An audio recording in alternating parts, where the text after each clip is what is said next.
Hello guys, so welcome back to my channel. If you're just seeing me for the first time, thank you for welcome. I'm a Nigerian who lives here in South Africa with my family and I make various content. So do well to hit on the subscribe button if you're not yet subscribed. We'll give this video a thumbs up, and without further ado, let's jump right into the video.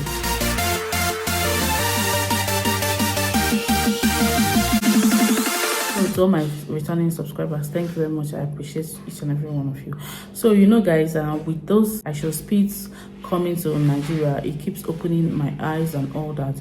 There's this video I watched and I'll just play it for you guys. And you're so healthy and strong. Now that we have all gotten a feel of that joke up onto the point where the person who made the joke is trying to use it and we are irritated, I think it's time for us to get a little bit serious about the topic that I want to talk about right now. And a lot of you will see this take as a feminist take, but honestly, it's just a common sense take. And I have said this before in previous video and I'm going to repeat it again. Nigerians have a thing with platforming very poorly behaved, uneducated, uncouth men. I was going to add ugly in the list of all the adjectives I just mentioned, but I will let you all be the judge of it. But seeing as you all are not great judges of who to platform and who to put on, maybe I shouldn't, but I digress. So many of you came out, especially on TikTok, because I saw a bunch of videos and comments when the whole speedy bean in Nigeria was happening and people were disgracing themselves, which, mind you, he announced that he wanted to come to this country in 2024. And even back then, I was blatantly against it because what the fuck are you coming to come and do? And the reason why they do is because they're a direct reflection of the kind of fan base that he has. I will let you all be the judge of the kind of fan bases that he has. But when that interview happened, a bunch of you were in the comment section talking about, oh, he could have interviewed better, he could have done better, he could have asked better questions. Show me one interview outside of that speedy interview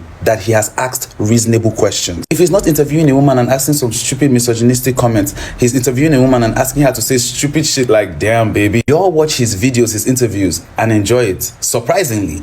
And then come online talking about why couldn't he ask better questions? What better questions have you ever heard him ask? And then he came outside talking about oh, I was nervous. That's why I asked the question that I asked. I was nervous. It was nerve. No, baby. It was lack of skill. You think being an interviewer is just something that Christian Paul just woke up one morning and said, you know what?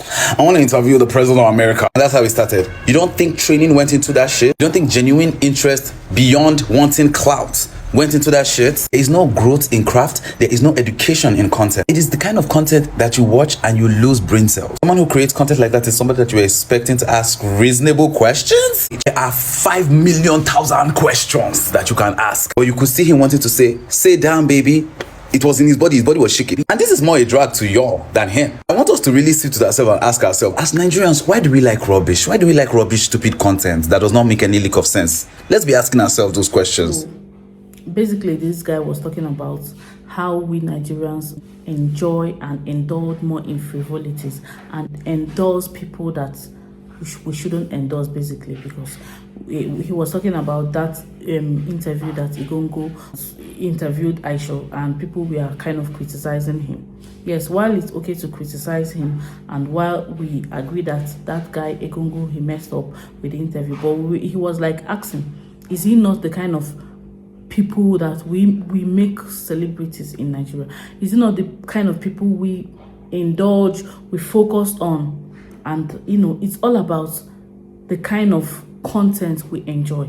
In Nigeria, honestly, we enjoy cruise more than everything. Cruise, what we call cruise is like, you know, playing, laughing, talking about frivolous things and, you know, gossip, kind of things that don't make sense, things that doesn't add to your brain cells, basically, you know, more than anything. We enjoy it more than educational content. We enjoy it more than political content. We enjoy it more than engaging content that will challenge your intellect, content that will help you to think again. You'll be like, okay, what am I doing? Even political content, you see people, we enjoy more of cruise and more of jesting and more of jokes. That is why Nigerian government, they don't take us seriously, because of this thing that we do.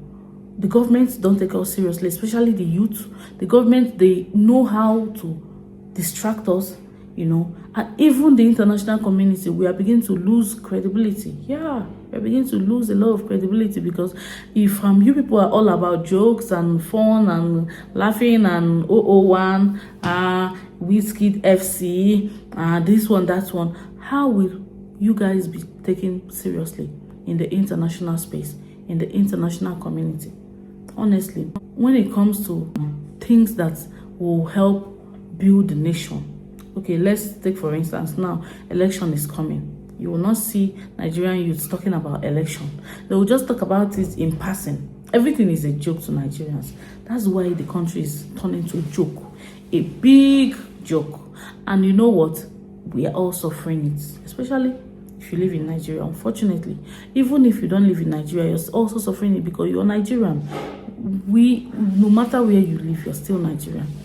Okay, we enjoy and indulge in things that will not lead us anywhere. Now, this is the time we're supposed to be talking about politics. Okay, what's going to happen 2027? Youths put their head in there, and yes, I know that last presidential election, people really tried and did something. And they talked on the social media space, but they still rigged the election. It's not the time for us to re-strategize again. Instead of being carried away with rubbish, carried away with nonsense. Especially if we see a content creator that is doing something that, all those, those kind of content that Igungu does. We make them celebrities and we celebrate them and we kind of adore them. And I mean, how will that country be good with that kind of situation? It's funny. And the kind of narrative that is being pushed actually right now in Nigeria is the narrative of education is a scam. That's the new one that they are pushing. See, we are educated and it's like this for us. When we now start drifting away from being educated, we will see that Nigeria will be the worst country on earth. People should try it. Honestly, the credibility we are losing is not enough for us. Yet they want to start pushing nonsense narratives. So, okay, our education is a scam. Because this IShowSpeed. Okay, fine. Somebody like IShowSpeed, he dropped out of school from what he said. Okay, and then he started streaming, and of course he broke even as a streamer. He's a big streamer. We Nigerians, we don't ask ourselves, why don't we put contests? This guy has a rare talent. His energy is his talent. His drive is his talent. How many of you guys that want to drop out of school now that is saying education is a scam? How many of you people can break even as a streamer? How many of you people can break even like that? How many of you people have this much energy? How many of you have that zeal? How many of you have that drive? Did you see the kind of stunt that guy pulls?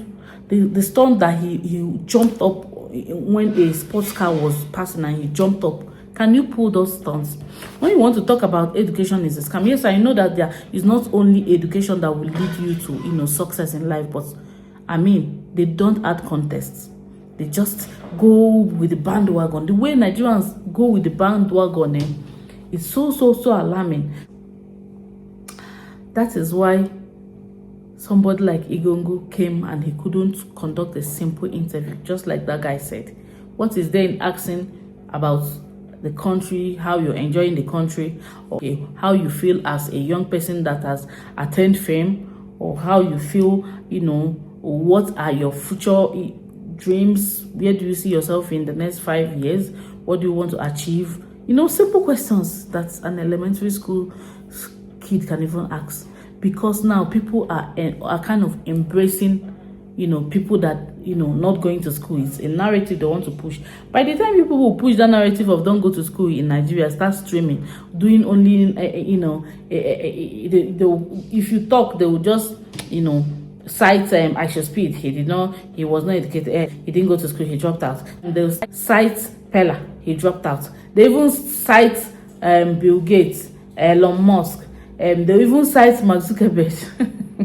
That one was very, very funny and annoying. You forgot that the people that are citing Mark Zuckerberg as someone that is a dropout, that for you to even start your university education in Harvard, Mark Zuckerberg stopped, he dropped out of Harvard. Yeah, he dropped out of Harvard, an A-list university. You're citing him as someone that did not. Do you know that going in, even getting admission to Harvard alone shows that you're highly intelligent. You can even do without it. Now they are pushing the different narratives. That's the kind of narratives they push in Nigeria. Honestly, if we continue like this as Nigerians, if we continue like this as Nigerian youth, our country will finally crumble. That is not my prayer. That is not my wish. I pray God it doesn't happen. I pray God we get it right. But we need to have a mindset overhaul. Yeah, it's not like all about any other country right now. I don't want to talk about any other country like South Africa.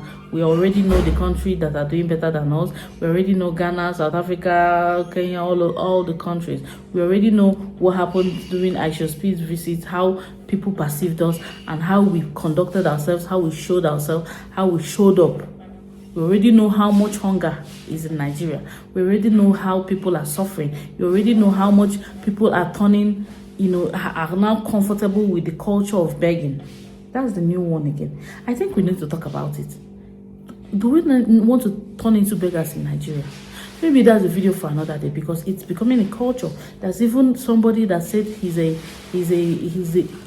chief beggar of beggars. He makes content of begging people. Like, crazy things are happening in Nigeria. Honestly, we are losing credibility. This is why we are losing credibility. All our mindset and the way we perceive things, and the way we interpret things, and the way we Nigerians, especially the Nigerian youth, the way we don't take things seriously, the way we don't take intellectual serious things seriously.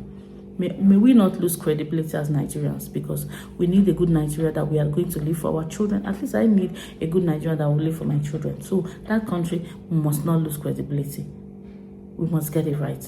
Please, if you're not yet subscribed, leave my rant. I just need to rant this out. Subscribe to the channel, share the video, like, comment, and I'll see you in my next one, guys. Bye.